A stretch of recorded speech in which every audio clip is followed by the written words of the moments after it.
Hello astronomy enthusiasts. Welcome to the Night Sky Tour conducted by National Junior College. Today, or tonight I should say, we will take you on a journey across the night sky. I am pretty sure that every time you have looked up at the clear night sky, it might have looked very random to you. Well, today we will try to help you connect the dots, literally, and make sense of this bit of chaos we lovingly call our universe. Well, you can't go on a journey without proper transport, can you? On this astronomical journey, these optics are our most trusted devices. Here we have one binocular, a telescope, and two different eyepieces for a telescope. A binocular and a telescope work in roughly the same way. They collect light and focus it into your eyes. For telescopes though, we can change the magnification using different eyepieces. If you have an eyepiece whose focal length, which is written on the eyepiece itself, is small, you will get a larger magnification, and vice versa for the same telescope.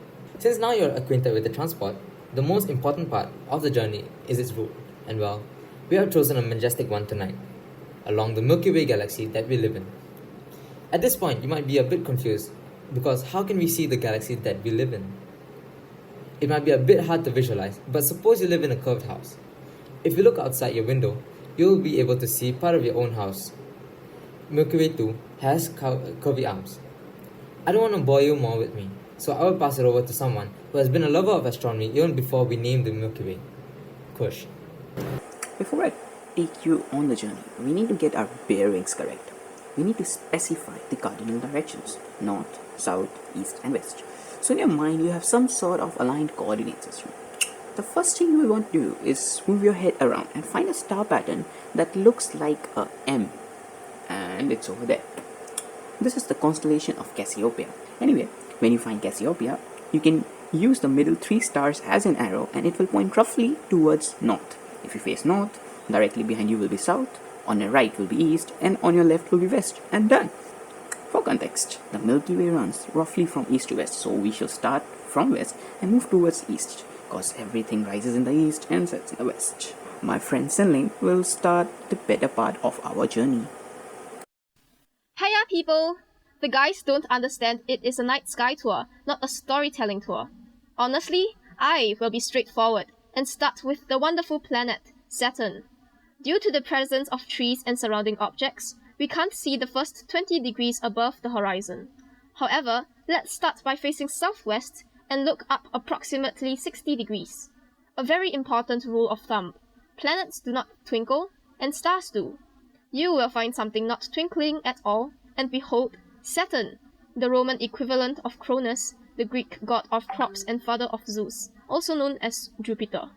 Saturn, influenced by a prophecy that his children will grow up and overthrow him, so he devoured his sons as soon as they were born.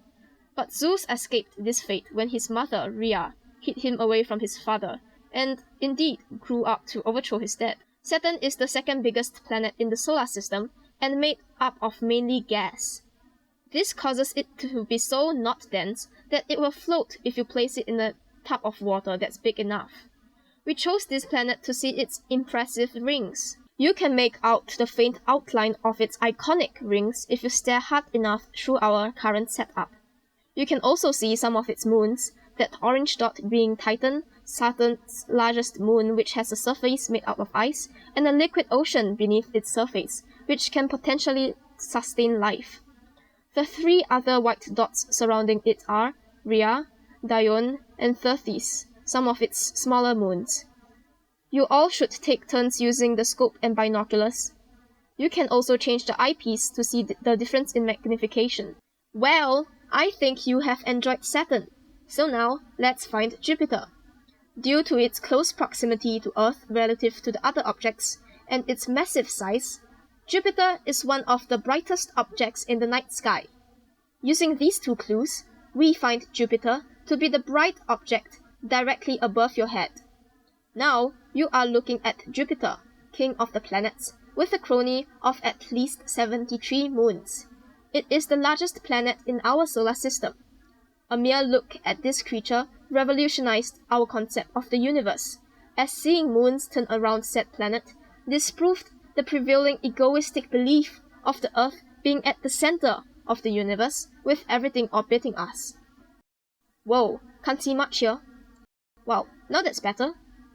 You cannot see all of its moons, but look at its beautiful stripes. These are not caused by some color-changing sand on its surfaces. In fact, there is no solid at all in these bands. Jupiter is a gas giant, swaths of gases surrounding it, and in its center, maybe a small rocky core. The lighter stripes are warmer gases rising up, and darker stripes are cooler gases sinking down. To keep them in orderly stripes instead of them mixing like milk and tea, there are strong jets of wind blowing in alternating directions from equator to pole, and the abrupt changes in direction dictates a border for the gas. But why are they jets in the first place? No one knows. After you are done here, how about we look at something grander? Hemant, off you go. Hi, I'm back, people. How about we look at a galaxy? A galaxy is just a very, very, very big blob of stars and gases bound together by gravity. First, let's find the Great Square of Pegasus. This is an asterism formed by 4 bright stars in the constellation of Pegasus, and right now, it is located almost right on top of your head. Next, let's follow eastward from the star in the square that is in the northeast direction. Let the star be star A. You will find 2 consecutive stars curving towards north from star A. Let the second star be star B. Star A and B and the Andromeda Galaxy form an isosceles triangle with star A being the top of the triangle. So, looking in the position where the galaxy should be, we will find a faint fuzzy object. This is the Andromeda Galaxy. Andromeda Galaxy, not to be confused with the Andromeda constellation, is one of the few, if not only, galaxies visible by the naked eye in the night sky. Impressive incident. What you're looking at right now is the galaxy itself, a huge, huge collection of countless stars along with their orbiting planets and the planets with their moons, and surrounding dust and gas all held together by gravity with a bright spot in the center. It is very big from here to here. It spans the distance that light travels in 260,000 million years. That's a lot of zeros. Anyways, after you have looked at this blob of ginormous number of stars, how about you find something more pretty than blobby? Alright, Sinning, let's go. Thanks, Hemant. How about we look at an open star cluster? A star cluster is just a group of stars bound together by gravity. Pretty cool, right? To locate, let's start by facing north, just above the horizon. We should be able to see 5 stars arranged in an M shape. Remember the one that Kush talked about? This is the constellation of Cassiopeia. From Cassiopeia, moving east along the same angle, we can find the constellation of Perseus with its triangular head. The double cluster is then found at the foot of Perseus, closer to the horizon. Look at these 2 beautiful hazy white spots with specks of white light scattered throughout like diamonds on white satin. Extremely beautiful, isn't it? But well, Kush wants to show you guys one more star cluster which he absolutely loves. Hi, I'm back. Let's look at my favorite open cluster, Pleiades. It's a bit hard to locate Pleiades into night sky, so instead we shall use an unconventional way. Let's first draw a line through Jupiter and Saturn towards east. Following this line, Pleiades should be right above the trees. It will look like a fuzzy dot in the night sky.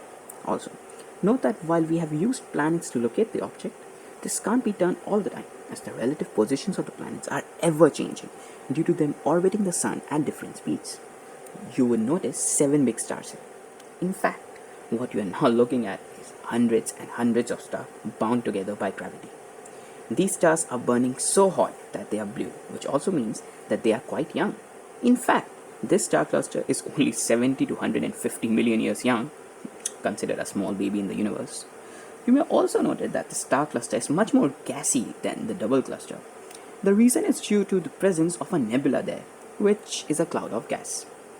Sadly, these sisters will eventually have to part ways as they continue their journey spinning around the center of our galaxy, and the gravity will separate them.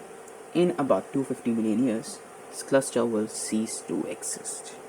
It's alright, Kush. Every good thing must come to an end. And that's the end of tonight's tour of the night sky.